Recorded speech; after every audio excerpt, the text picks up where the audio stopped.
like I said, the calendar survived it. And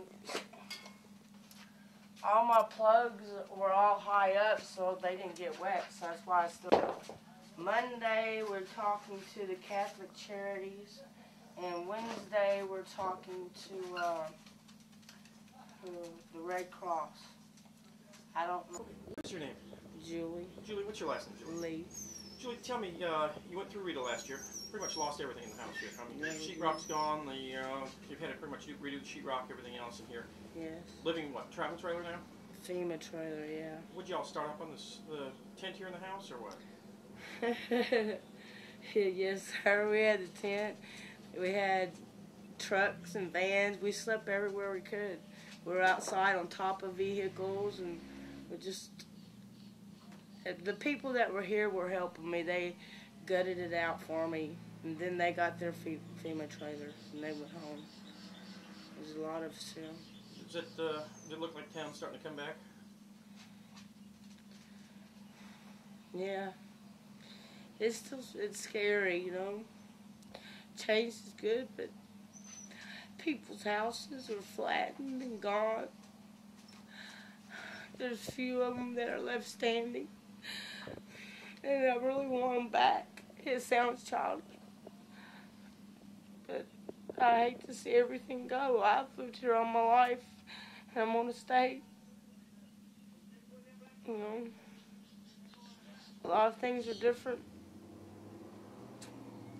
Never, 39 years, never seen a storm like this before? Not me.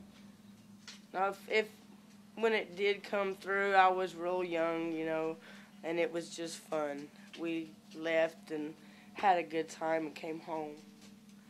This time is different. We didn't know when we could come home.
Is that area dedicated for? Is that Seoul? Passion.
Okay, Scott, your last name? Gordon, Scott, you know what? Lighthouse cooking team, correct? Lighthouse Charity Team. Out of Friendswood. Tell me what you were called. Tell me a little bit about how you got called down here and how you participated in this. Well, we were called through one of our team members, got a phone call to help from his company, and he also in that conversation mentioned that he was a member of a team that could handle the large volumes of food that would be needed. And after conversations with him, with ABC, and with the Trevino group that's doing this, we've coordinated enough meals for 10,000 people, close to 10,000 people for all the workers that have been here to support this project, and also to support the auditorium that they did last week. You've been down here how long now? I moved in here with the equipment. We all came in Saturday morning. So right at 7 days now? 7 days. And about what, 10,000? About 10,000 meals have been served. That doesn't include an overnight shift because the group is running 24-hour around the clock to get this project done for the community. Tell me a little bit about Lighthouse. The Lighthouse team is a 501 nonprofit organization that's based out of Houston, based in Friendswood, and it does all nonprofit work for other nonprofits in the local communities. We're in the process setting up a disaster relief emergency operations for coming to locations like this. We have our own power, our own water. We're completely self-contained. They can serve anywhere. We could serve up to 10,000 people per meal if we had to. What about workers? Any problem finding workers out here to help today? It's pretty amazing when you got volunteer for an organization like ours. All of our team members are volunteers. They build the equipment here. They maintain it. They operate it all on their own time. No charge to the team, and we don't charge anything to the community for doing this. So all these people took a week off of work, coming in and out in shifts, and have been here to make sure that this town and this community and this building and this project was done correctly. Look at 10,000 meals. Give me some numbers. High volume of what? What's the largest volume of certain items that you've put out so far? You know. Fajitas, if you figure you got 600, 700, 800 people per meal, so that's 1,600 fajita tortillas. That's 50, 60 pounds of dry pinto beans. That's several cases of rice. Then you got your pico de gallo, all your side trimmings. Everything has to go with it. What about tea? Quite a few gallons of tea. We have gone through probably more drinks than anything I've ever done. We probably have used 6,000 to 8,000 cups of coffee. We've used several pallets of water, bottled water. Del Papa Distributing dropped off 8 or 10 pallets of canned water that their operation made so that we would have the hydration that these workers needed.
Right. Okay, sir, what's your name? Jared Perkins. Jerry? Jared. Jared, J-A-R-R-O-D? Yes, sir. And the last name? Perkins. P-E-R-K-I-N-S. Yes. Where are you from? I'm from Conroe, Texas. Jared, what'd you come out here for, and what have you been able to do with this? I came with my friend's dad. He has a roof company. Came up here to check the roof, and we helped out painting and stuff. Just helped out around the station. What's it look like? Can you believe they've done this much work? How long have you been out here? I've been out here last night, but we saw the before pictures. They've done a lot. It's a lot different from what it used to be. It was tore up before they came here. What part of it did you play in there? More the roof or what? We just cleaned up the roof. There's a whole bunch of trash on the roof. We cleaned up the trash on the roof, and we painted the rails, and that's about all they did last night before they put everything up. What do you think these firemen are going to be in for when they get back? A lot. They're going to be surprised. They're going to be, I don't know. I'd be surprised. The way it looked before, there's stuff all scattered around the station, and everything's all just all tore up. Now the inside's amazing. So, they'll be surprised.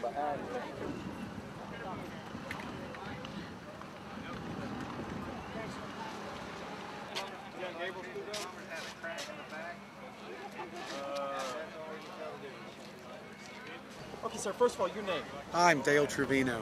Dale, you're with the Trevino Group out of Houston. Yes, Tell I am. me, after Extreme Makeover contacted you, what did it take to put this whole thing together? What was involved, and logistics-wise? I mean, we're looking at Tuesday, they started this building, wasn't even close to what it is today.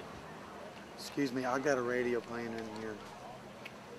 From the time, you got it? Okay, from the time Extreme Makeover, okay, first of all, your name again. Hi, I'm Dale Trevino. Okay, Dale.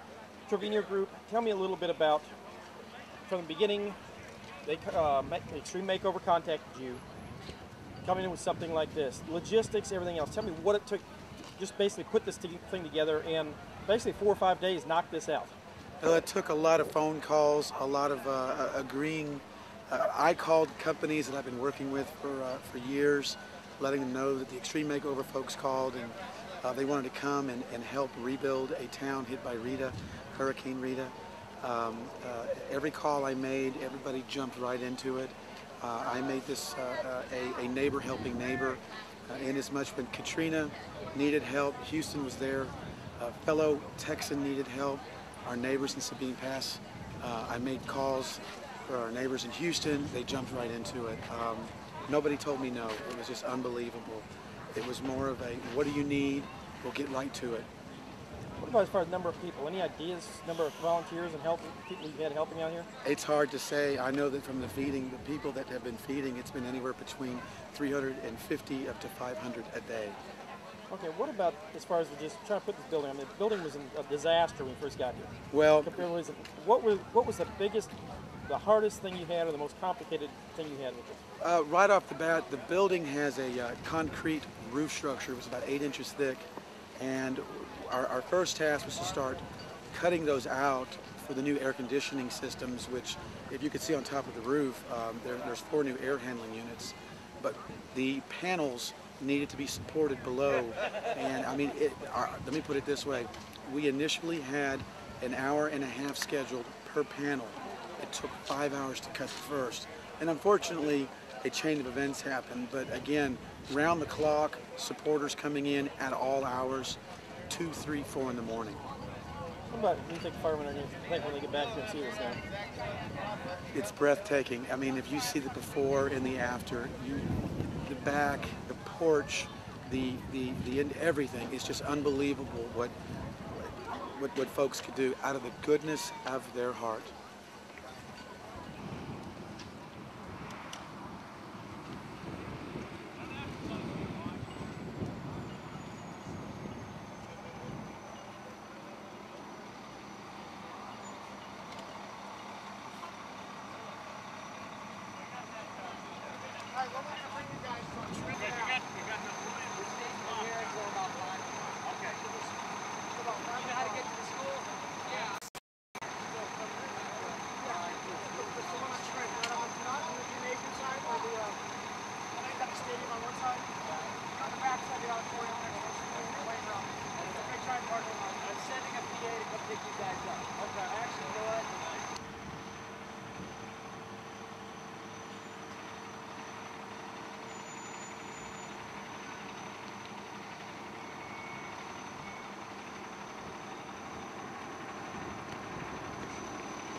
tell me a little bit, how do you think in your district here with this, helping out with this Sabine Pass, what these 3 makeovers down? Well, it's great that they came down here and helped refurbish the school and the fire station. It's a sign that this area has gotten nationwide publicity, and it's really important. These are 2 centers of the community here in Sabine Pass, so it's really great that they did this. What have you seen? You've ridden around the area, seen what it's been since Rita hit, and what it's come back to now. What do you think about that? There's been a lot of progress. There is a lot to be done. Rita was sort of the forgotten hurricane. A lot of people thought about Katrina and what happened in Louisiana, but Texas is just as important as Louisiana, and Sabine Pass was probably the hardest hit area in the whole state. So it's good to see that we're getting some national recognition on it.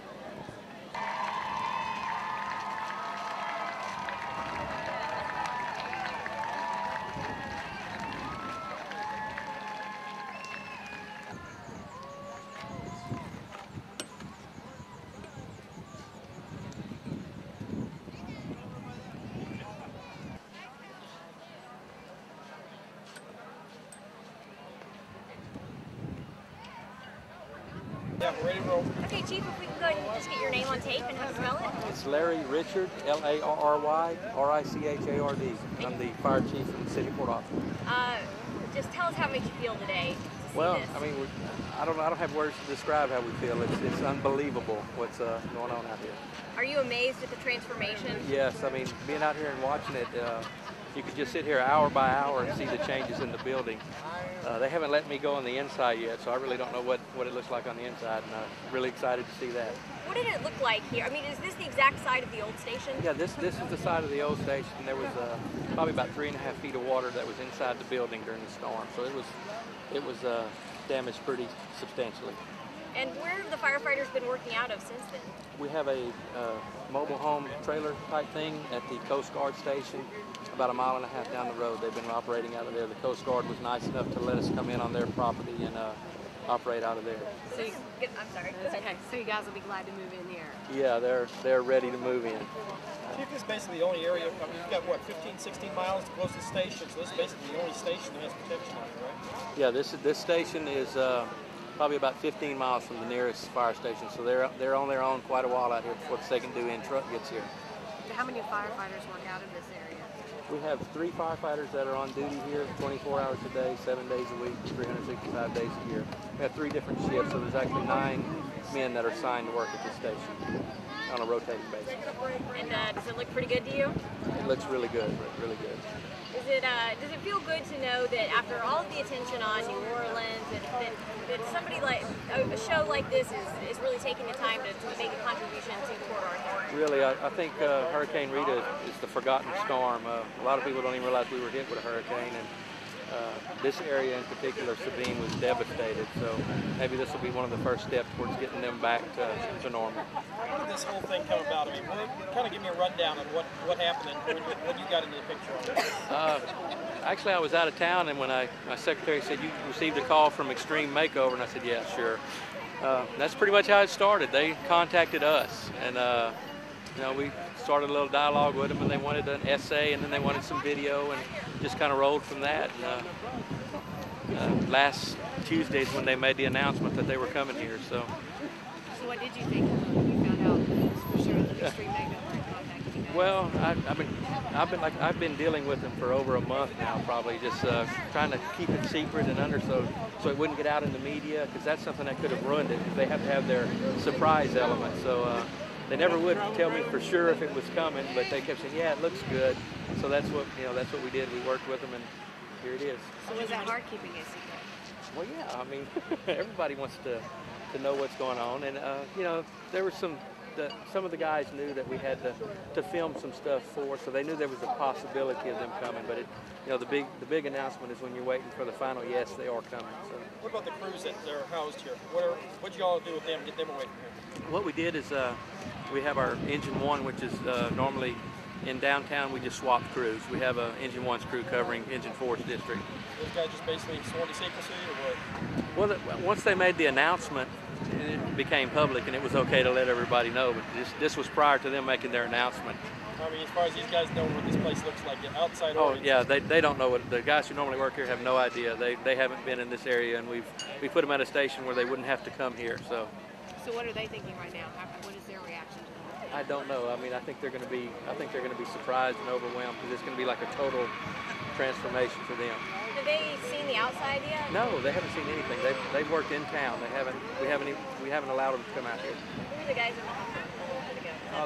No, that were just Hollywood practice stuff. Yeah. I got it. Yeah. All right. Well, that's all.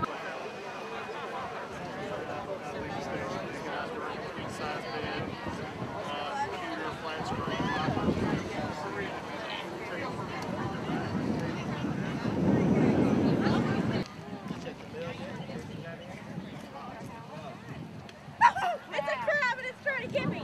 Look. All right. Ready to fight.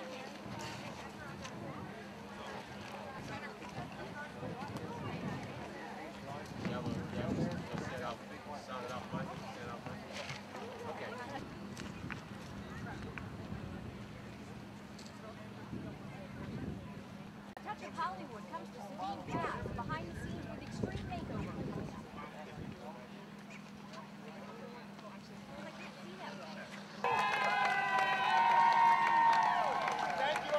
Vote on the camera. Here we are. Woo!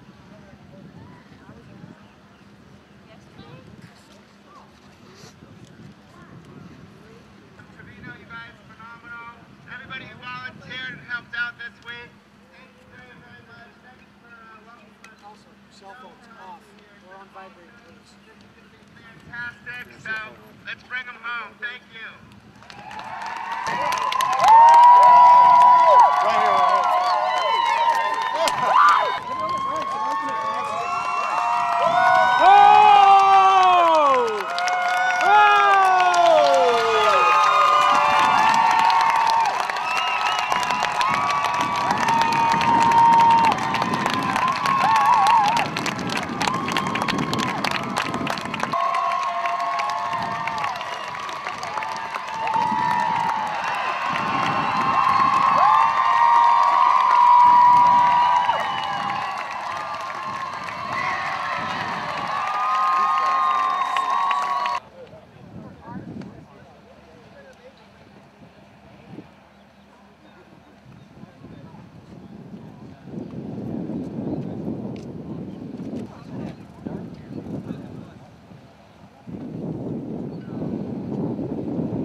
Bye.